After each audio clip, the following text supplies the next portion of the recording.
I am sitting down. Otherwise, you can't tell I'm standing up or I'm sitting down.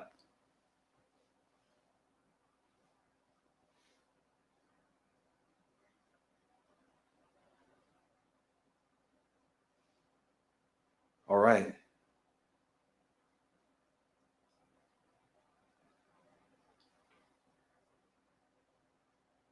Wow, it's like a 12-second delay. But okay, I'm gonna leave the chat so that it's not crazy. Okay, so let me put that down. All right, so this stream kind of marks a change in my approach to how I'm doing this channel. So I started this channel back in June of 2020. I've been had some extra free time, should we say, and I've been wanting to do this for a while. I've had interest in politics for over a decade now. I've been involved in grassroots stuff, and I wanted to talk about that, kind of give my perspective. I'm the guy among people at work or my friends that would ask about political issues, and I thought I had some good opinions. I think I had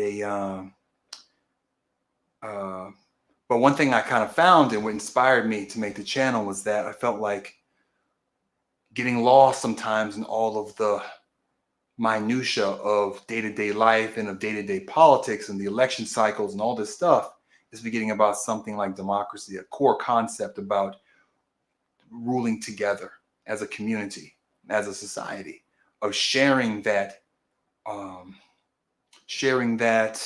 responsibility.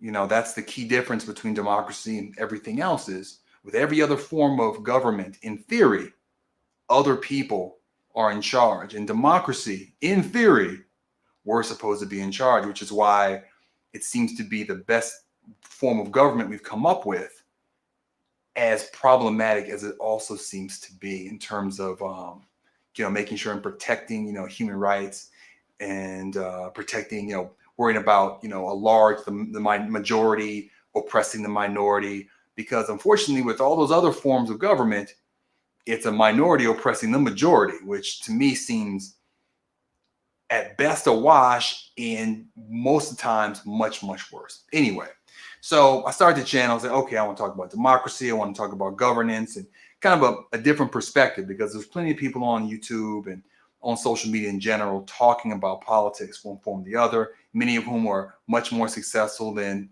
I am or probably ever will be. But I wanted to start the channel, so I did.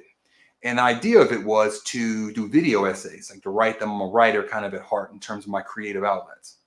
My creative outlet is to be a writer. And so the idea was that I would write scripts, essays, and then do them and then perform them in front of the camera, do the SEO, the search engine optimization, put it up on YouTube, try to find an audience, find people who are interested in what I'm talking about, and hopefully grow that. Because I believe there are a lot of people who would share my passion for this form of governance that we have. And I'm gonna kind of glance over there from time to time to see if there are any comments. Probably won't be. I'm streaming on a Saturday night, which is not when you would usually stream, and that's not my plan to stream at this time, but I'm doing so in part because this isn't really in my comfort zone. And I've done a stream, I think, 3 times in the last 8 months. So I don't do it very often. The last stream was actually exactly 2 months ago on January 6th, when we had, the Capitol riot / incursion, whatever you want to call it, but a whole bunch of people smashing into the Capitol. Okay. So I streamed that evening. I think I had 17, 20 people showed up, which is pretty good for me. So that's actually 2 months ago, because that was January 6th. Anyway, so what I want to do is, I've been on YouTube, as I said, for 8 months. And one thing that I've learned is that to a large extent, it's kind of a volume game. You release 5 or 6 videos, maybe 1 hits, maybe 2 that you get kind of your YouTube algorithm picks up and sends out to a bunch of different people. But oftentimes it doesn't. I have now 170 subscribers. I'll regularly release a video that nobody will see and will get 10, 20 views. I think worst case is about 20. And I think most of them actually are subscribers. When that happens, I'll usually see that ratio. It'll tell you And I mean majority subscribers. It means basically YouTube didn't pick it up, didn't send it out to kind of show to anybody. Didn't even really try out. But sometimes it does. And so, and it depends on your keywords and anybody searching for it, or if it might sample it with very few people. And if your thumbnail is good, then it goes out. If it doesn't, then it won't, all that kind of stuff. So as much as I may put a lot of effort into a single video, which I was, I mean, I've gotten better now. When I was first starting this, I'd edit video for hours. I'd be editing for 3-4 hours, a single video that's 10 minutes long. It was insane, right? But I knew what I was doing. I was learning. But as time went on, I've gotten better at it. But even now, between concept, outline, writing the script, you see my early videos, I'm looking kind of off the camera a little bit because I didn't have a teleprompter yet. And so the teleprompter was kind of off to one side. But anyway, that whole process takes like 8 hours or something like that. So I would guesstimate something. Recording is actually the shortest part. That's a relief. Once I get to the point I'm ready to record, that's at this point when you write the script, that's the easy part. I'm very comfortable in it. But unfortunately, no matter how much quicker I do, it's hard for me to imagine being able to produce a volume of content, writing individual scripts every time. And the thing about scripts is if you mess them up, it trips you up. So here I'm talking to you and I'm kind of like a conversation. Like I'm chatting with you. Well, if I write a script and the script has the twice, or I just write a sentence of nonsensical or something, I may either say it and not realize, or I'm reading it as I'm talking and I trip over it because it doesn't make any sense. And then I'm messed up and I got to start over again. And maybe I do the whole section over again so I don't have a whole bunch of chops in the middle because that looks bad.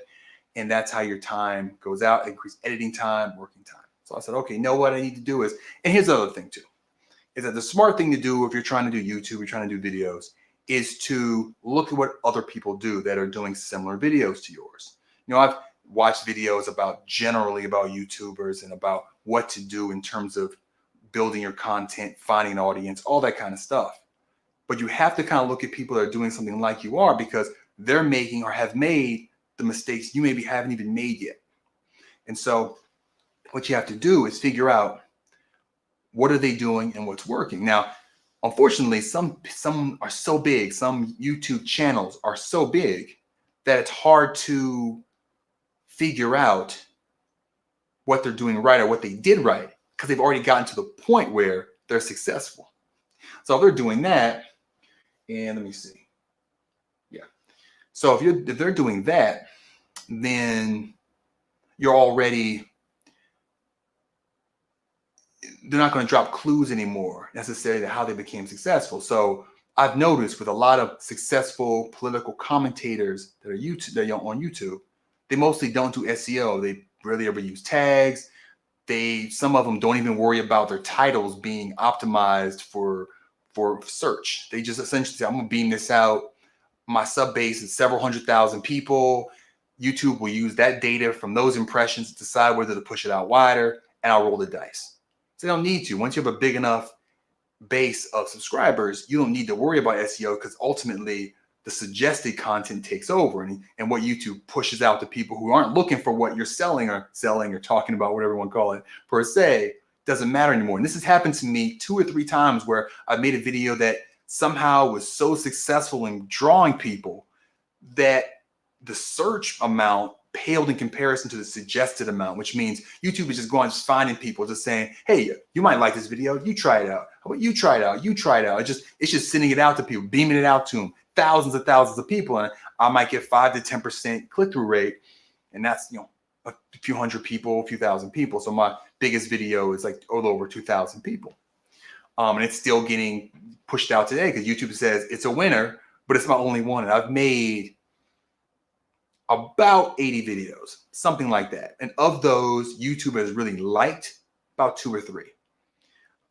Some other ones have had good click-through rates. They've had good watch times. I've looked at other metrics and they've had good ones, but it still really wasn't enough for YouTube to really take them up. So it's interesting. You can do almost everything right. And I think I've made some good scripted, well done videos before. And it's kind of sad to feel like you can't do that. I can't do that at this point. But I think that from the lessons that I've learned doing YouTube for these past 7 or so months, started in June and it's the start of March. So it's a little over 7 months.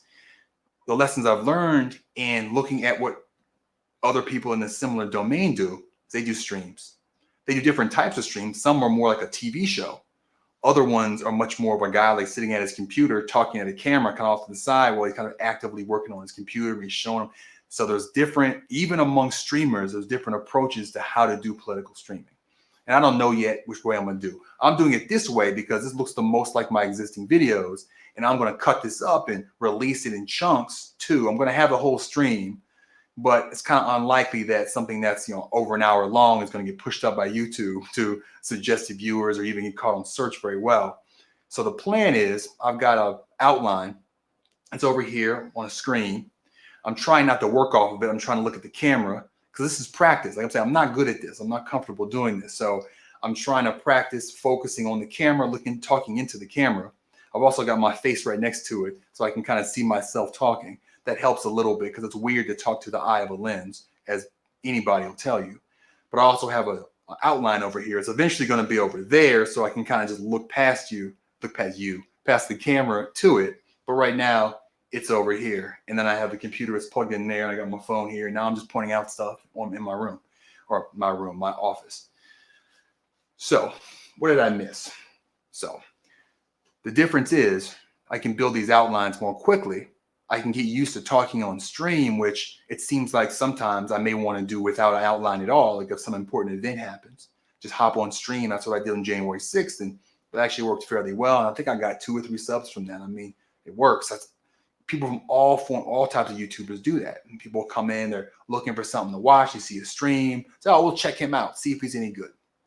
And so I also want to get more comfortable. And one criticism, you do this as a small YouTuber, you do this. Everybody you talk to says, it's wonderful. It's great. You look great. Your content's great. That's wonderful. It's not necessarily all that helpful. You need constructive criticism. And the most constructive criticism I've probably gotten, or I wouldn't even say that because I've got a lot of different criticism. And there are people who have said stuff to me I've been able to use to improve my standalone video essays. But one form of criticism that I've had a hard time addressing is that when they watch the videos, they say, it's not really you. And this is early on, mind you. This is my first 10, 20 videos they were looking at. But still, I started noticing it. And I started to see when I'm reading off a teleprompter, I try to make it mine. And in my words, I'm writing the scripts. But I probably sound more like Chris Hayes than I sound like myself. Because when you're reading off a teleprompter, it's not conversational. It's not dialogue. As much as I try to write in a conversational manner, I even put folksy stuff into the text, it doesn't necessarily work all that well. I also talk too fast. And the teleprompter, because I'm running the teleprompter myself at a standard speed, I oftentimes have to speed up and slow down my speed in my talking to stay with the teleprompter so I don't get lost and mess the take up. So the end of the day, it's kind of the bottom line to this segment. I'm going to move on to actually some political stuff. Is that I'm going to try to do a stream once a week. Probably the majority of my views, and maybe just YouTube in general, I have a feeling it's not really specific to my subscribers, that it's just the way YouTube is. There's a lot of people watching on Thursdays and Fridays. I see a lot of YouTubers doing streams on Wednesdays, Thursdays, and Fridays, the ones that I watch, some of which were political ones.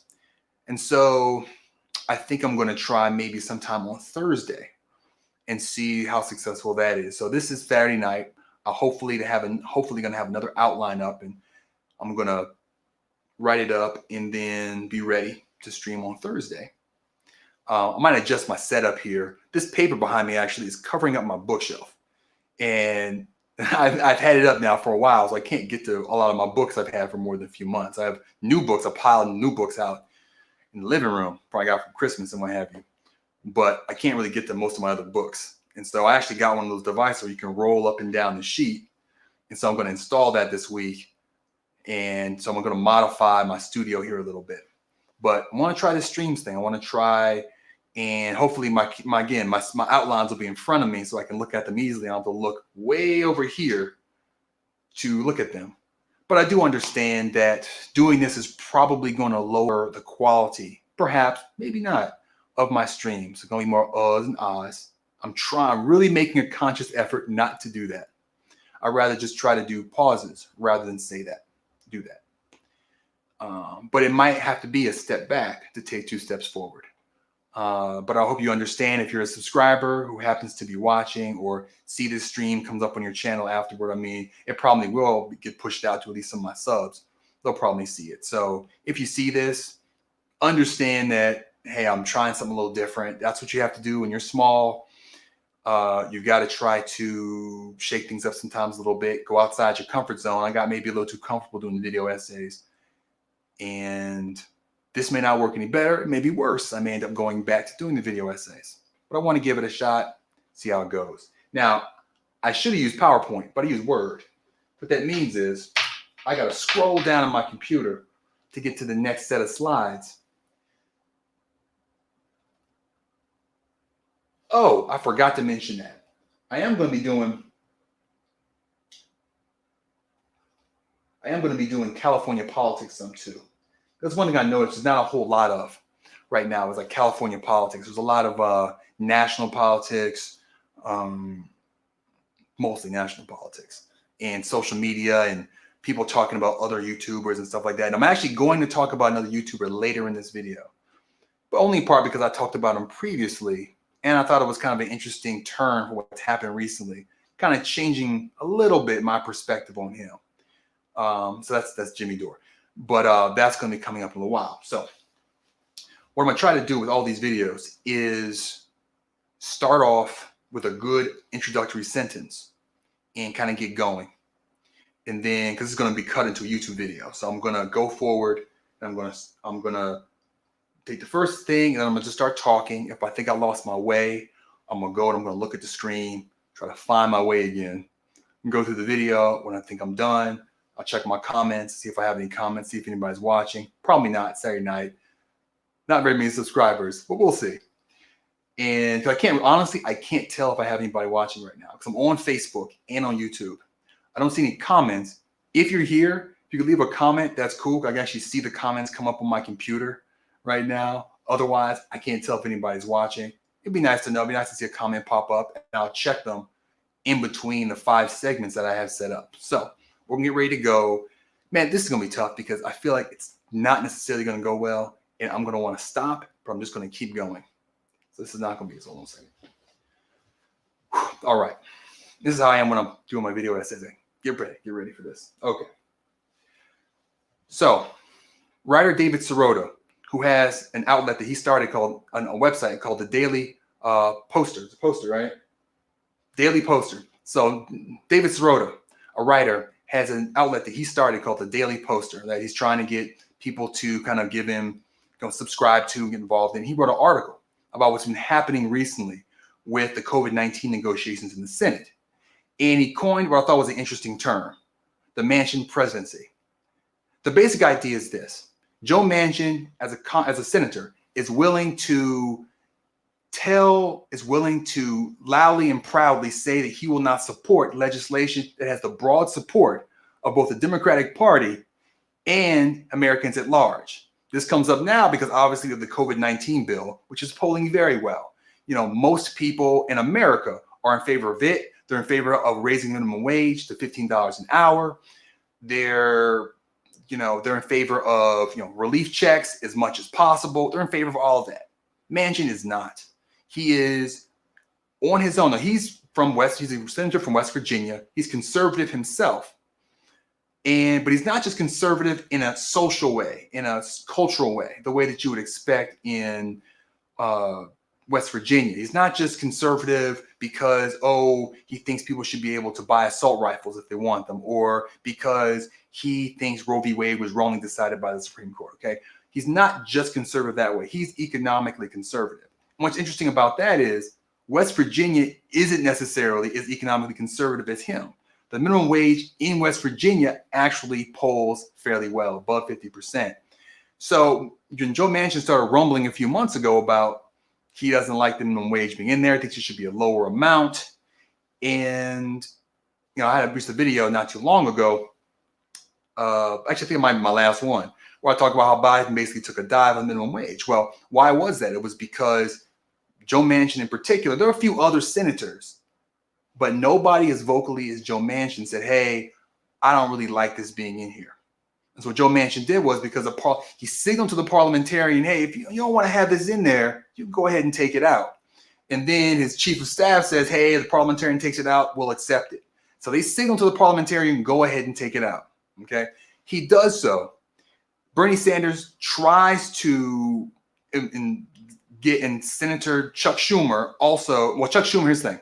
So that happens. And so the bill comes to the Senate from the House with a $15 minimum wage in it, with the $1,400, COVID relief, the $400 unemployment, things that are a little bit higher or more than Manchin necessarily wants. And so he does that. And the Biden administration, and they signal to Chuck Schumer, who also, and Kamala Harris, they all go along with it. It's removed from the bill that ultimately gets presented to the wider Senate. And, David Sirota in his article, points this all out. He explains how essentially they're worrying about Joe Manchin because he's vocally saying, making rumblings that he may not be able to support the bill. Okay. He doesn't outright, they actually sent Kamala Harris to West Virginia early on because that's how much they're worried about Joe Manchin. So he's created this reputation of essentially being willing to throw the Democratic Party under the bus, even if they have very popular legislation. He'll be a shoe in the works, he'll gum up the works on them if they're not careful. They can't rely on him to even be reasonable in a situation like this that's time crunched, that's important you be able to go ahead and do it quickly. They can't rely on him. So they do that. And what David Sirota says is, when you have somebody like that in the Senate, what that means is every piece of legislation in a 50-50 Senate, or any Senate is close to 50-50, is that every piece of legislation has to go through Joe Manchin. Because once someone creates that reputation, someone like Joe Biden, who himself is economically fairly conservative, he's never been the most liberal, or I would say progressive, because liberal is a term that means a lot of different things to different people and really is a more general term. We're in a liberal democracy. Anybody who believes in democracy is to some extent liberal. But progressive, I'll say, he's not very economically progressive. As I said in the other video, I'm not really confident in believing Joe Biden really is for a $15 minimum wage. So I don't know it was a real sacrifice for him to take it out. And part of me looking at this whole situation, it makes me feel like Joe Manchin might be getting used to some extent to do what Joe Biden wants to do already. I think Biden's fine with $15 though. I think if nobody said a word, he would have left it in there. I'm not saying it's otherwise. But when it comes to Congress, you have to think if somebody's not willing to fight for something, they're not really for it. They may not be opposed to it. I don't think Joe Biden's opposed to $15 an hour minimum wage. But I don't necessarily think he's for it, that he'll fight for it. Indeed, he hasn't. He could have put it in and forced a 60-vote majority to be necessary to remove it from the bill. But he would risk Manchin and others voting against it and submarining his bill. So he preemptively submarined it himself in order to coast it through. Now, here's the other side of it. This is what David Sirota is talking about. He's saying, well, what do you do about that? Unless we want this to be legislatively a Joe Manchin presidency, what we have to do is have a countervailing force to push back so that Biden can't just focus on Joe Manchin. He's got to focus on something else too to keep him in the middle, right? Because as some people have said, $15 minimum wage at this point, 10 years in or 9 years into that crusade, is kind of a compromise already. And the $1,400, which was promised to be $2,000, is in a sense a compromise already. And the $400, which now is $300 thanks to Joe Manchin, was $600 back when the first bill was signed back in, I believe it was April. So these are all compromises already. They're already in the center. But what Joe Manchin does is he says, you got to come over to where I'm at. And so that pulls it away from the center over towards Joe Manchin. You need a countervailing force on the other side to pull it back to the center so that you really put someone like Joe Manchin, say, hey, Joe, we want to help you out, but we got these other people to worry about. We can't just do what you want. And so David Sirota says he's looking now at progressives in the House. I mean, structurally speaking, the House is more progressive than the Senate is. The Senate is 2 senators at every state. On a statewide basis, we have about an equal amount of conservative and liberal, or conservative and progressive states overall. So you get very, very even. Plus, even though from a population standpoint, our country is more progressive than that. But the Senate is state by state basis. So it puts it at about 50-50. And I think that we'll probably never see a 60-seat Democratic majority or a 60-seat Republican majority in the next 50 years if things don't change. So what ends up happening is David Sirota says what we need to do is we need a countervailing force. Now, that could just be one senator who creates a reputation of saying, hey, I'll scuttle the bill. I'll throw the Democratic Party to the wolves if I think that's what I want to do, the way Joe Manchin says he will. But unfortunately, there's no senator to do that. Bernie Sanders is just too nice. Ed Markey, though he more recently shifted to more progressive end of the spectrum, is generally speaking not someone who rocks the boat a lot. And Elizabeth Warren has very much signed in with the Democratic Party writ large. She's not going to submarine the COVID-19 bill over any one issue, no matter what it is, in my opinion. So nobody in the Senate really can be that person. So David Sirota says progressives in the House, some of you guys like Cori Bush, the AOC, Pramila Jayapal, Ilhan Omar, these folks have shown themselves to be mavericks, be willing to buck their leadership. You need to be that countervailing force. You need to say, hey, we don't know if we're are okay with this bill or not, if we're willing to go along with it. So you better watch out. Don't give us back garbage or we may throw it out, right? Now, of course, the objections to that will be, oh, we're in a hurry. But the problem is the Biden administration did not put this on a fast track when he first got into office. This thing sat for a few weeks before they even decided to do reconciliation. And so I think that it's not fair to put that on progressives if they say no to this and say, hey, we're out of time. It's like, well, you could have started sooner. You knew no Republicans were voting for this. You should have started as soon as you could instead of sitting on your hands talking about bipartisanship for a few weeks while the clock ticked and those promises you made about speed were broken already. So there's that counter. There's also, oh, they're going to blame because Manchin, same thing about Manchin, he didn't have to actually vote against the bill to influence it. And so that gives them an advantage. The progressives would actually have to probably vote against it because it's passed the Senate now. As I'm recording this, the Senate has passed it. So in the House, they would have to pass it in order, they'd have to vote against it and send it back to the Senate in order to get this process. So they'd have to actually register a no vote on a very popular bill. So it puts them in the crosshairs in a way that Manchin wasn't. He was, in a sense, protected. They kind of protected each other, Biden and Manchin did, by going along with the parliamentarian, removing it so that he doesn't have to make the call. And they made a couple other concessions too. You know, as I said, they lowered the 400 to 300. They had to fight to get the first $10,000 of unemployment tax free. Although if you're unemployed, the taxes on your first $10,000 of income are very low anyway. So to me, I don't know why they were so focused on doing it. That's going to help people that are unemployed for part of the year and then start working. For those that stay unemployed, it's not going to actually help you very much. But anyway, Manchin didn't just get rid of the minimum wage. He also actually reduced other aspects of the bill that made it worse. To wit, another congresswoman who I never thought of, whose name is, what's her name? I had it on here. I can't find her. What is her name? I can't find it. Hold up. Oh, Bonnie Watson Coleman. That's who it is. Bonnie Watson Coleman actually tweeted that she didn't know if she'd be able to sign on to the bill. Now, the House, the Democrats only have about 7 or 8 seat advantage. So they can't lose. If you could find 10 Congress people, maybe even like 8, that are willing to do this, willing to... Oh, man, why did that square come back on? Man, I don't believe this. I might have to mess with that in a second. Let me finish this bit. But man, I don't believe that square shouldn't come on. Anyway. Oh, I know what I can do. 1 second.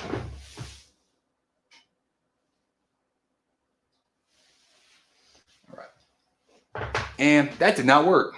Wow. Okay, well, anyway, if Manchin wants to do that, then what he's going to have to do, if progressives want to do that, they're going to have to wrangle up 10 progressives to vote against it. And then that would get the negotiation going back and forth. I think that's unlikely. I'll explain in a minute why in my next segment. But that's kind of David Sorota's theory of the case, that if you want to try to keep this from becoming the Manchin presidency, progressives in the House probably have to be the ones to let Biden know that if you want their votes, you're going to have to negotiate with them too, and not just with the conservatives in the Senate. But it's going to take, the difference is, and the problem is, Biden is himself fairly conservative.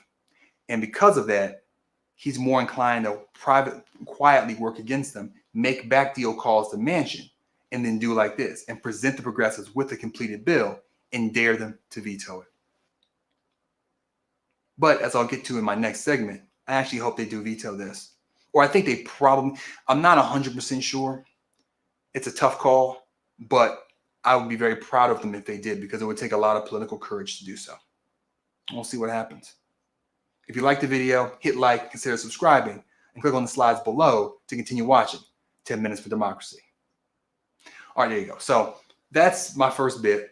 Didn't go that well. Okay, kind of meandered a bit. I'm trying to figure out about that, but won't worry about that. I gotta get the square off my screen. I'm irritated about that, so I'm gonna keep on going on the stream, but I gotta go behind the camera and figure this out. All right.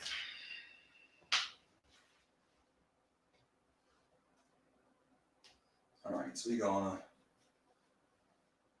I think it's a menu, picture. Wow.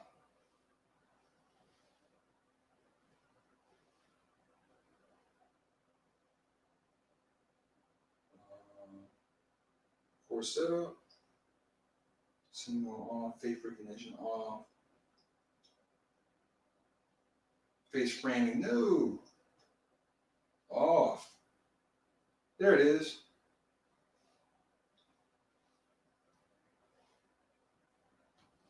Oh.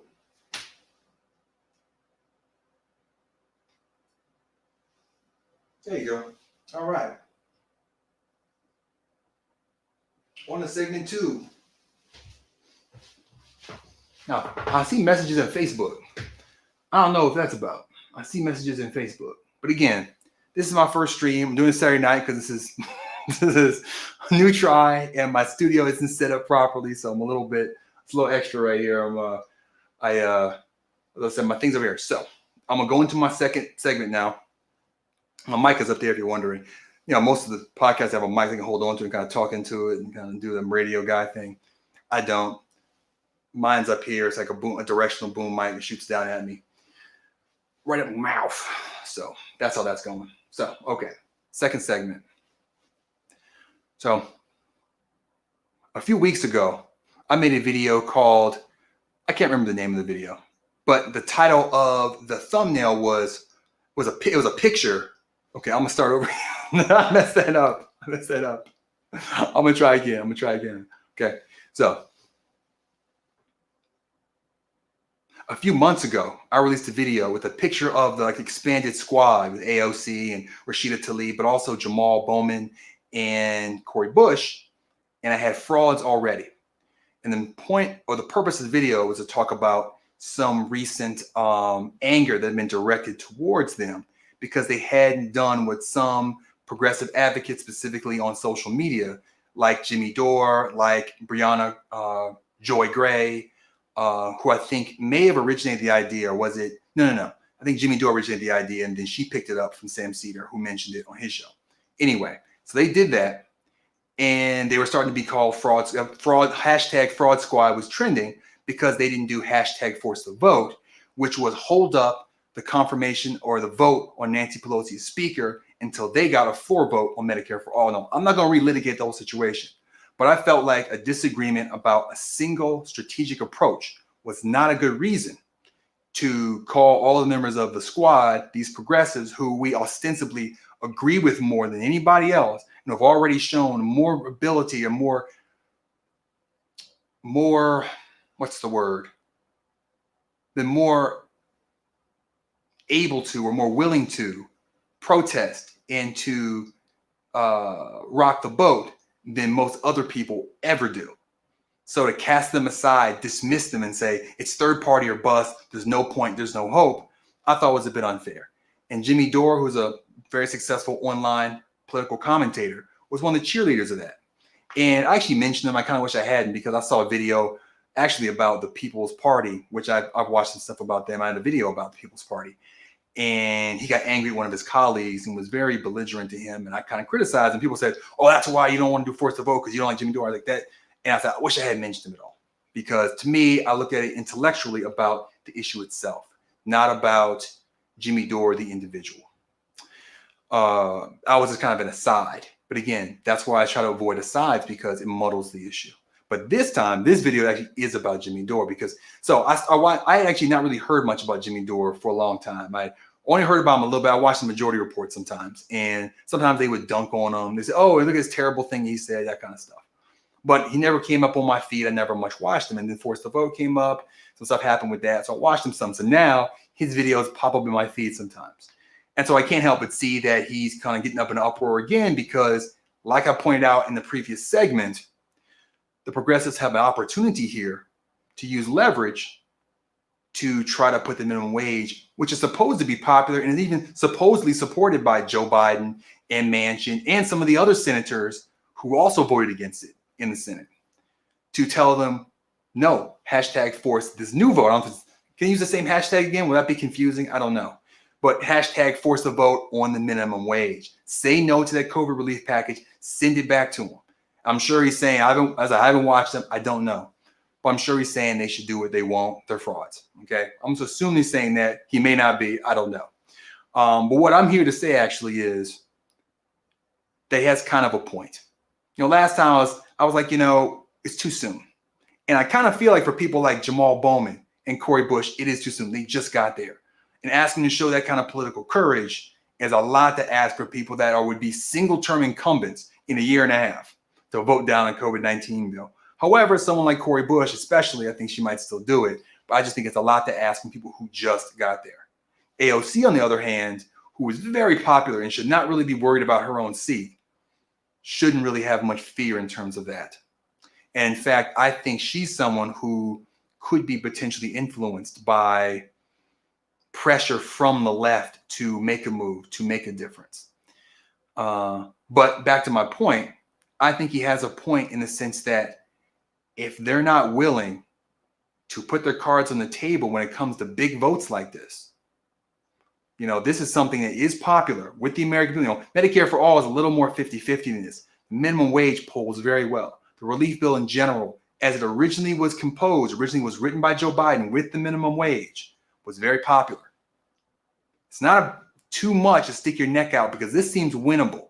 This does not seem like it's some kind of virtue signal to make progressives like him or anybody else happy. It seems like if they say no to this, there's actually a chance it could actually get back in there at some level.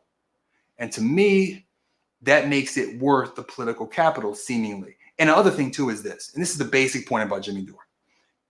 Put up or shut up. I think that's the gist of what he's saying. It's like, hey, look, we vote you in, we say, fight for us, fight for what we want. If you don't do that, then why are we voting for you? And I think that can be not fair if taken to an extreme. But on the other hand, if taken to the other extreme where you're not accountable for anything, for any vote you take, and be clear, and let me be clear about this. With the Senate 50-50, the only bills that will pass will be what they call must-pass bills. They will be yearly budget bills, which will generally be related to reconciliation, or they'll be either reconciliation bills or other 50-50 bills that do not require the 60-vote majority, or the defense authorization bills, which do maybe require 60 votes, but Republicans vote for it because they're never voting against the military.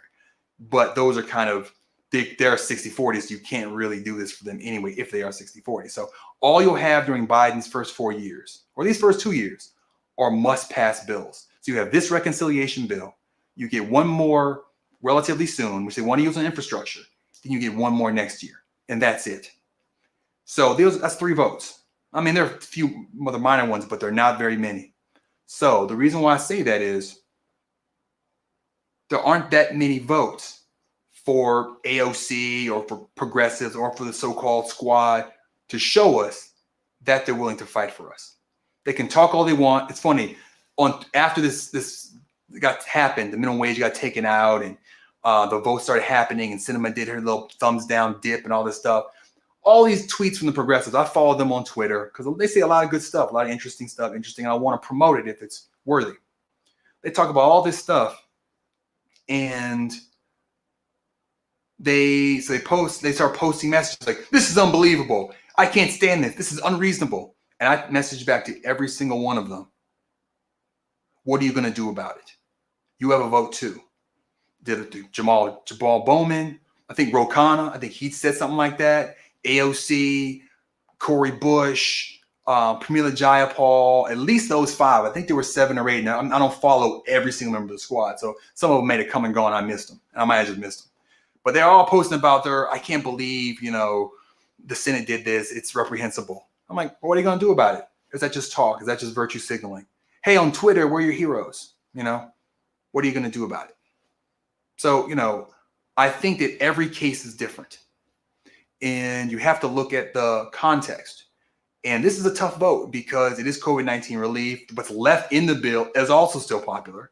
I don't think the bill goes away. I think that's a straw man argument that, if they don't vote for it, it'll go away. That's ridiculous. But because Biden's presidency hinges on this bill, something will pass. But you could argue there's a chance it gets worse than negotiation. It's hard to believe, but it's a chance. I think that because Manchin, again, once you sell yourself as an unreasonable person, the other side almost has to seem as unreasonable. And it's hard to believe that AOC and Pramila Jayapal, who herself is now the head of the Progressive Caucus, and now I think wants to be involved in leadership and has a lot of people looking to her to see what she does, this might be considered too mavericky for her to do to maintain what leadership she's trying to build with that caucus, which I was ostensibly in support of, even though a lot of the members are really just regular moderate Democrats. So it's a tough vote. But in the end, I think Jimmy Dore has a point that after these 2 years, if we don't have any real progressive victories to show for it, then what is the point of the squad? Just, it'll never be a majority. We can try to grow it more and more over time. But why are you continuing to grow it once you have a big enough amount of people to make a difference? Because after this, the next step is to have a majority. That's 110 people away. So that doesn't really make sense if you're telling me, just wait, we need a few more people. It seems like they have enough people now to be a force in the House if they're willing to assert themselves. So the question is, will they do it? And if not now, when? So we don't have to worry about voting for them for a year and a half. So if they don't, there's still at least one more reconciliation bill. And maybe they'll make this stand then. But if they don't then they don't at all. If it's 2022 and we've got 3 must-pass bills that came and went through the House and no minimum wage rate increase, I think it's fair to point the finger at them and saying, what are you doing for me? Because, power gives up nothing without a demand. I'm not quoting correctly, but you know what I mean. It doesn't. They have to start making demands. If not this time, then next time. Because there are only a few times, and it's 2022. And only a few more times after that, and Joe Biden has to run for re-election with all these broken promises because Joe promised a minimum wage hike. He promised $2,000 checks and fast. He already broke those promises. So they've got to some extent protect Joe from himself and protect the rest of us from whatever person the Republican Party puts up, which could, literally be anybody. But, a lot of people are going to feel like maybe that person isn't worse if Joe really doesn't come through on the stuff that he was talking about. And he didn't sell himself on a lot of things. He didn't talk about a lot of stuff, but he did talk about a few things. And that, if anything, makes those things even more crystallized. So they've got to do something. They got to show up. They got to They've got to like find some people that are ride or die and were willing to take some political heat, because it's never going to be easy. Must pass bills, they're always going to put you in a position where there's no time for this. You got to fall in line. And I do think it's fair to say that we voted for people like AOC and Cori Bush and Jamal Bowman because we wanted people that wouldn't just fall in line. We'll see. If you like the video, hit like, consider subscribing, and hitting the notification bell. Click on the slides below to continue watching 10 Minutes for Democracy. I've said that so many times, I've memorized. I don't have a prompter. That's burned into my skull. I'll never forget that. Okay, let me go on to the next segment. Oh, man. Ooh, let me see. I think this stream is almost an hour long already. Okay. Ooh, this is a good one. I like this one. This is one I almost make into a thingamajig, almost make into its own video, but I'm just going to try to do it. It's not that complicated, though. Okay? All right.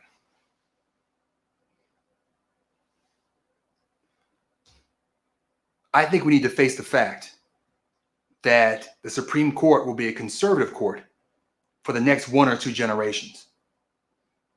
I think progressives need to recognize that it's a fight that's been lost. And conservatives need to accept that you won, and that you're going to have a court that's going to be on your side when it comes to cultural issues like abortion and gun control, at least as far as within any reasonable court will do. I mean, I don't really know if they'll ever overturn Roe v. Wade. I think that might be a red herring that the Republicans have been selling you. But they'll certainly be as favorable as any court will be on those cultural points, and maybe even a few others. Now, where my viewers, few as they may be, on both conservative and progressive, may both be unhappy about it, that means the Supreme Court for the next 1 or 2 generations is going to be fairly pro-corporate, which has been true even for some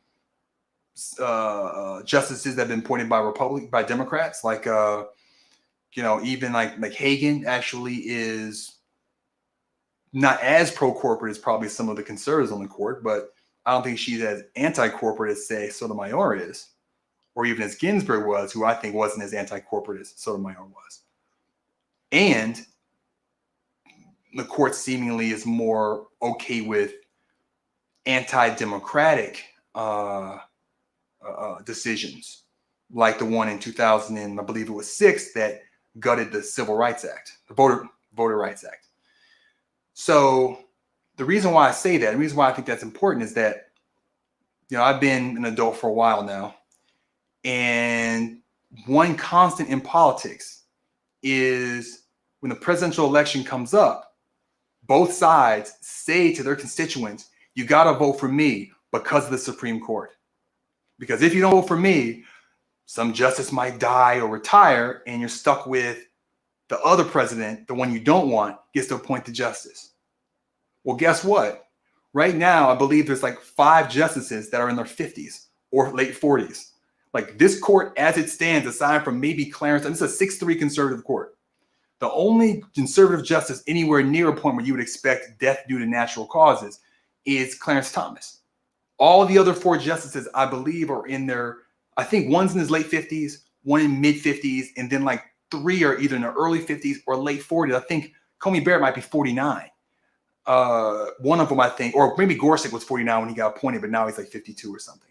Point is, this is a young court. This is a court that you can expect to see essentially the same 5 conservative justices besides Thomas on that court for the next 20 to 30 years. So voting, and so for this reason, I wanted to posit a theory that at this point, it's more important that we do filibuster reform than we worry about protecting or improving the status quo of the Supreme Court via nominations. What I mean by that is this. I've been talking about Joe Manchin a lot today. He's made himself, and I think he's very happy with his ego to do so. A lot of the week's news has been about him. But a lot of people would tell you, we got to vote for Joe Manchin. We've got to hope that Joe Manchin wins West Virginia. And the reason why is because most of the time Republicans going to win that, right? So we got to just go ahead and support this conservative Democrat because he's the best we can do. And he will caucus with the Democrats and he will vote for cloture and with very basic functions so the Democrats can control the Senate if they have even 50 people. He won't undermine the Democrats that overtly. He may vote against them on things like the COVID-19 bill, although, again, we may want to call that bluff at some point with something. But he's not going to undermine their ability to govern the Senate, the Democrats that being. And the main purpose of that, besides being able to pass legislation, is to be able to pass through justice, because legislation comes and goes.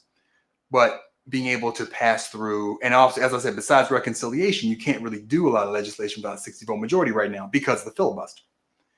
So, but he's important because the judges, we got to keep him because of the judges. We have to fight for him. We got to protect him. We got to keep him from looking bad to his own voters because of the judges. Now, Bernie, to his credit, didn't go along with that, still made him vote. But they had a lot of other people vote against it too, even people that have also said the minimum wage, in order to kind of give him cover. So he wasn't the one guy that voted against it. So they're still giving him cover. They're still helping him out in terms of that stuff and trying to keep him popular and keep the Democrats in West Virginia, because he has a coalition of Democrats and Republicans that vote for him. So he kind of needs both sides. If the Democrats turn on him and they say, you're being a bad Democrat and you're undermining us, then he loses that Democratic part of his voting bloc and an actual Republican beats him. So he needs both. He's playing a line. He kind of depends on the Democrats to protect him and to keep his Democratic voters. But what I'm saying to you is we need to consider whether or not we should primary him with someone who's willing to reform the filibuster, even if it risks losing the Senate seat. Now, you could find someone else who's as conservative as him as general, but who's willing to overturn the filibuster. I'm not saying that's not possible. My point is that the calculation we may want to change. And that Joe Manchin, who's clearly and strongly yelled at a reporter, never talking about removing the filibuster, that we basically cast him out. Say, look, thanks for what you've done, Joe. We've had enough of you, right? And I understand that COVID-19 was a very specific situation and we needed to pass. This is kind of a special case where we had to pass. We couldn't just do continuing resolutions for the budget. We actually had a bill that we needed to pass. So I don't necessarily regret that he won his last time he was elected, that he won. But I'm talking about next time. Saying we are where we are now. And we need to consider, we can win other Senate seats and stuff too anyway. And I'm not saying we just fold, but I'm saying Democrats should be primarying him with someone that's willing to actually remove the filibuster. Because I don't know if anyone else, if you pressure them, would actually go against leadership if leadership pushed for it. And that's where, from the grassroots, we need to push for more. And over time, the last few years, I've seen more and more people in terms of media come around to the idea of removing the filibuster. I remember when I first, started talking about it and started hearing about it, it was kind of this crazy idea. This is like 2016, 2015, back when Obama was in charge. And I'm like, why didn't actually, I was even thinking about back in 2012, 2011, because Obama still, at that point, still had the Senate, still had the House, but couldn't do anything because of the filibuster. Now it's funny, Obama talks about getting rid of the filibuster. I'm like, why didn't you tell them to do that or tell Harry Reid to get that done back when you were actually president? That's another video, but about Obama's newfound wokeness. But, I remember thinking that back then because they barely got the ACA through. And then immediately that was like, I think Teddy Kennedy died and they barely got in. So that complicated matters and Scott Walker won. And so they barely got that thing through.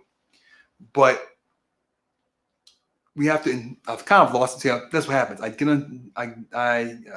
digress. Then I lose my train of thought. But my point is that from a strategy standpoint, I'm saying the Democratic Party needs to reform the filibuster. And I think that as Republicans and Democrats, everybody, we should not want to be extorted using the Supreme Court. That's my broader point. So I kind of got caught up in the more partisan aspect of what's been going on recently.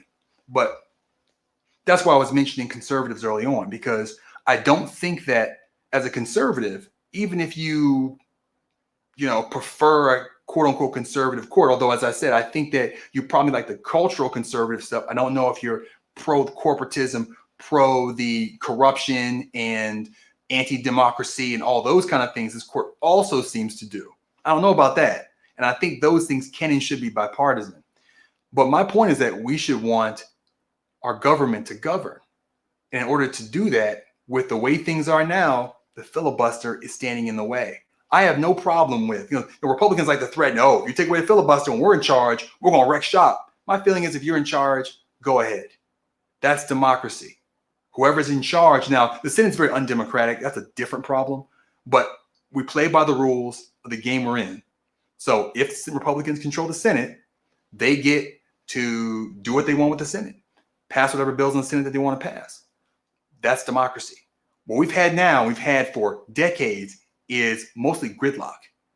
No problems get solved that way. We have problems in our society that need to be solved.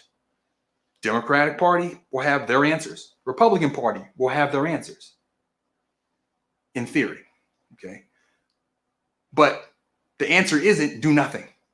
Climate change, the answer isn't do nothing. The economic, the wage, wage stagnation. The answer isn't do nothing. So for me, each party should, when they control the Senate and they control the House, do what they want to do. Otherwise, we don't have governance. We have non-governance. We got a government of hands sitting on your hands. That's the other option. And so be you conservative or progressive, I don't think you should want that. And the way to solve that is reform of the filibuster. Now, another reason why is this, because I believe you reform the filibuster, one of the first things you should do is reform the Supreme Court. We should make it into something that's revolving judges so that these justice positions aren't politicized. And so you have the court, you have the federal appeals court, which is the court right under the Supreme Court. And that has, I don't know, I didn't look up the number of judges. It has dozens of judges. Have them cycle in. And the reason why is this. Right now, there's this thing called stare decisis, which I kind of muddled because I don't know how to pronounce it quite right. But basically, it's respecting precedent. And it's a joke. Supreme Courts, whatever their makeup, respect it when they feel like it. John Roberts, who loves to talk about it, respects it when he feels like it. Citizens United overturned several existing Supreme Court decisions from just like 20 years before that, or 30 years before that. Some were actually more recent, though. I think it was one from the 90s, several from the 70s. Overturned several Supreme Court decisions. No concern about that. But I remember later on, there was an abortion decision, and John Roberts was clutching his pearls about respecting precedent. So I think that, the court was like the same court. So I think it was like, that might have just been because it was so soon. But stare decisis, respecting precedent shouldn't really matter how soon, how long. That really shouldn't matter that much within reason. It's 150 years. That's one thing. But 20 years, 30 years, you're not. But here's the thing. The reason why I say that is if you have a revolving court with different justices, respecting precedent and not trying to legislate from the bench makes more sense on both sides, because you're not going to be there the whole time. You're not one of our 9 judge kings that get to decide what the Constitution is this year or next year or for the next 20 years, but isn't or wasn't 20 years ago and won't be in 20 years from now. We don't have the 9 judge kings. We have a revolving set of judges that's done in a random fashion. So you can end up with a really conservative court at a time. It might have a terrible decision. Well, guess what? You can counter that decision. As soon as that court rotates, you can appeal to it, and you can have basically functions like that. So what happens is it makes the consensus of the Supreme Court more of a wide consensus. And it depoliticizes it, because now there is no appointing Supreme Court justice. You appoint appeals court judges, and there are lots of those, and they retire, and that's not nearly as political. And for dozens of them, it's hard to stack them. And it's harder to kind of set it ideologically, because you can't just, some people, they literally go become judges to be Supreme Court justice, or with the hope of it being. Coney Barrett was only a federal judge for like 3 or 4 years. Same with Clarence Thomas. They were fast-tracked to the Supreme Court. They may not have done that if they knew that, oh, well, I'm not even going to be on there full time. And I mostly have to be a regular judge most of the time. They might if they really care about being a judge, but it kind of takes away some of the glamour or the potential glamour of being a Supreme Court justice. And it might actually alter their decisions. I did a video, and maybe I'll link it if I can figure out how to do that with streams, when I cut this up, where I talk about Amy Coney Barrett had the weird 14th Amendment decision where this black guy had been wrongly convicted, and she didn't want to let him out of prison. And she wrote it was a three judge panel. She was the one judge that was against it. And so she said, you know what? She wrote a dissent. But I think when I read it, and I read a good portion of the dissent, it seemed to me like it was her holding up a sign that said, I'm for states' rights. Like, there's no real reason to write a dissent in a 2-1 decision unless you're just kind of stroking your ego and the audience isn't the other judges. It's people that read it and say, oh, she'll make a good Supreme Court justice because she'll deny the civil rights protections for a black man who got wrongly convicted in Indiana as habeas corpus plea. She might make a good Supreme Court justice, right? So they might not bother to do that. Maybe she just goes along with the decision because she doesn't have anything to prove to anybody. I mean, maybe she really does want that man to stay in prison. She even admitted in the decision she didn't think he got a good, fair trial. She just felt like they should defer to the state, which to me, the whole point of the 14th Amendment is when states fail on protecting civil rights and protecting rights, the federal courts step in. And these two other judges, who were both Republican appointees, were like, you step in. Like, this guy clearly was denied his rights. She's like, no, states' rights. I don't know if you have judges that even bother to do that or want to do that if there's no Supreme Court mountain to climb or peak to reach. But I just think that but you can't do that without filibuster reform, without changing the way the Supreme Court is run, because right now it's the 9 judge kings. And they get appointed, they stay there forever. They decide what is or isn't corruption, how many rights, how many Bill of Rights corporations should have, whether or not we can actually regulate our economy or any of this stuff. They decide what government we can and can't have. And I think that with that kind of power, it needs to be diluted a bit more to more than 9 people. But that can't happen without filibuster reform taking it away. I mean, here's the other thing. Here's the last part. I'm going to end with this. We already don't have a filibuster for judicial nominees and for Supreme Court nominees. So it's a judicial ones, everybody below Supreme Court. Democrats did that. The Republicans were like, okay, we're taking away the one for Supreme Court nominees. So those are both gone, right? The only one left. So both sides have done it, right? Both sides have taken away the filibuster for some stuff that they thought was important enough to take away. But both sides right now, especially the Republicans, don't, because here's the problem. Here's the reason why it's uneven, I think. The Republicans don't really have a legislative agenda right now. I think conservatives do. I think there are plenty of smart conservative people, individuals that have ideas and plans. The party does. The Republicans, ostensibly the conservative party, doesn't. All they want to do is just get rich, sitting in Congress and then leave and get rich more and pass, and most Democrats are the same way. There are some Democrats that aren't, but they have no legislative agenda. They don't really want to do anything.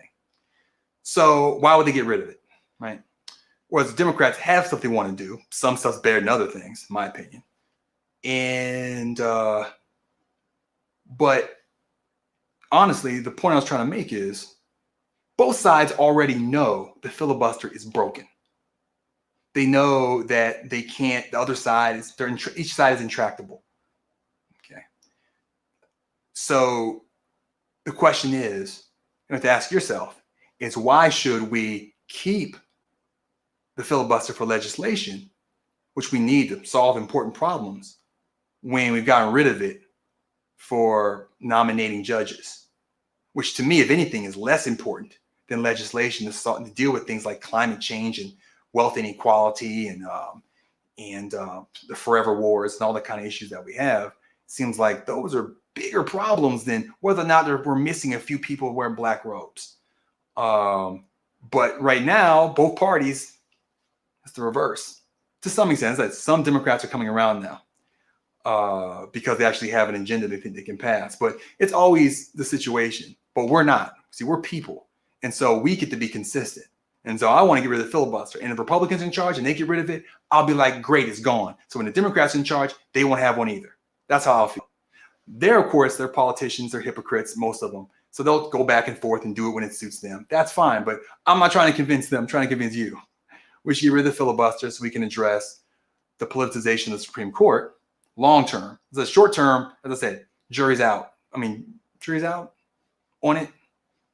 Talk about long term for the generations after, for my daughter and for her children. Having elections can be about legislation, about policy, not about judges. That's the world I'd like to see. Anyway, if you like the video, hit like, consider subscribing, and click the notification bell. Click on the slide below to continue watching 10 Minutes for Democracy. See, I almost forgot that time. Okay, I think I got one or two more. I really wonder if anybody at all watched it. It's Saturday night, so maybe not. And that's fine because this is not going that well. And my studio will be better next time. Oh, I think, is that my last one? Oh, that's my last one. All right, one more left. And this one I'm not going to worry about look as much at the camera. I'm going to focus on the screen more. When I started this channel, I wanted to inspire people to get involved in politics, to get involved in democracy. As my banner says, it's not a spectator sport. We need people to run for office, and we need people to help people who run for office by flyering, by making phone calls, by donating money. We need to, especially the smaller candidates, the ones that don't take money from corporations, they need your money more than the people who do take money from corporations do. To me, once you pick that side, that you've cast your lot with them. Today, I wanted to talk to you about a friend of mine, Daniel Lee, who I met while working with Move to Amend, a grassroots organization that wants to amend the Constitution. It's a long-term goal. I'll go into it in another video. But I met him there. He was working with the LA chapter, which I'm involved in now. He's kind of moved on to national leadership in as far as he's involved with it at this point. What happens is he's gone on to get involved into local LA politics, which was not his intent. I mean, when he was younger, he was in the military. He worked, I think it was in Air National Guard, but also in the Army or Marines. I don't remember. I don't have all the details here, but he's a military veteran. I actually came out to LA to be in the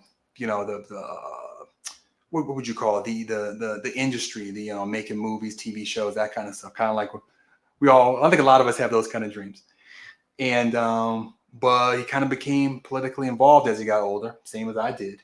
And he's on the Culver City City Council. He's actually the vice mayor of the Culver City City Council. So he decided the previous person for the California State Senate District 30, the previous individual whose name I meant to get, but I see there's a question mark on my outline, so I forgot to do it. But that person went on. I think they got elected maybe to Congress. I think they won like a congressional race or something, but they moved on to another job. So it opened the seat up. And so Daniel was running against a assembly person, a woman named Sydney Kamlager, and who, is more of a traditional Democrat. She has, special interests that give her money. Her politics are very middle of the road towards conservative, although, as I'll discuss here, so Daniel decides to throw his hat in this race. He says, I'm going to, give it a run for my money. It's a long shot. I'm going to try it.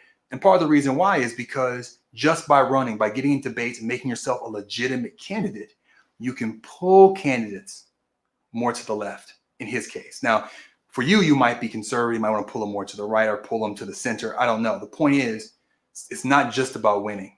It's also about creating accountability, because when people run unopposed, there's no accountability. They feel like, and they get there with a certain attitude that I don't have to worry about anybody. And they might develop the attitude anyway over time, but at least make them come in and make some promises that you can at least try to hold them to. So, Daniel ran a good race. He didn't win. He was trying to just get it so that Sydney, there was like 6 people in the race. So he was trying to get it into a runoff with just him and Sydney and get her under 50% so that he could get it to a runoff. Didn't quite make that. She got about 67, 68%. He managed to get second place with 13%. Let me just tell you, his agenda was, he ran on single-payer healthcare for California, even though I'm national, trying to do it for California. Affordable housing for all, which I think is a very salient issue for California, and several other kind of progressive goals. There's a whole list. His website, danielwaynelee.com, is still up, and he may run for an assembly seat. So Sydney won, and she was an assembly person. So now that seat's opened up, but people expected her to win.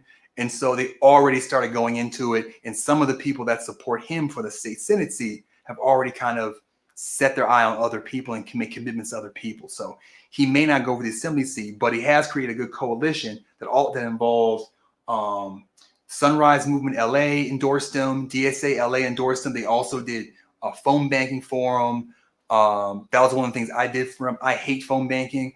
I do not like when people call me that I have not asked to call me, that I do not know. So I'm very sympathetic to people that I call. And I do that because I don't really like talking to people on the phone. Even people I know, I don't like talking to them that much. But I did it because that's one of the only ways you can reach out to people. I mean, this world gets more and more separated. It's like the phone is still one of those ways that to try to kind of connect, to get a connection to people. And surprisingly, a lot of people, like I've done this now. I did this calling a year or two ago too. And you'd be surprised how many people actually do want to talk to you, willing to listen and consider your politician and stuff. It's surprising to me because I'm not one of those people. Like somebody calls me about that stuff. It's funny now because I've done it. If somebody calls me, I'll think about, I'll tend to listen. I'll kind of say something like, okay, tell me what you think of the candidate, blah, blah, blah, blah. Okay, I'll consider them, hang up. Because I've done that and I understand the need for it, that how else can they reach me? They're going to try, it takes expensive to try to run ads on social media or run ads on TV. That stuff's tough. You need a lot of money for that. And it's funny because Sydney ran a ton of that.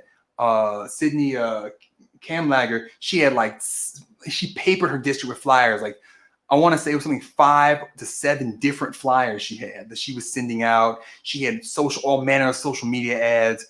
Money matters a lot. That's one of those things that every time I'm involved in a campaign, it's like, no matter how many dedicated people you have, money can manufacture votes that way, because nobody wants to vote for somebody they don't know and never heard of. They like seeing their face. They like seeing something printed with their name on, but those are expensive.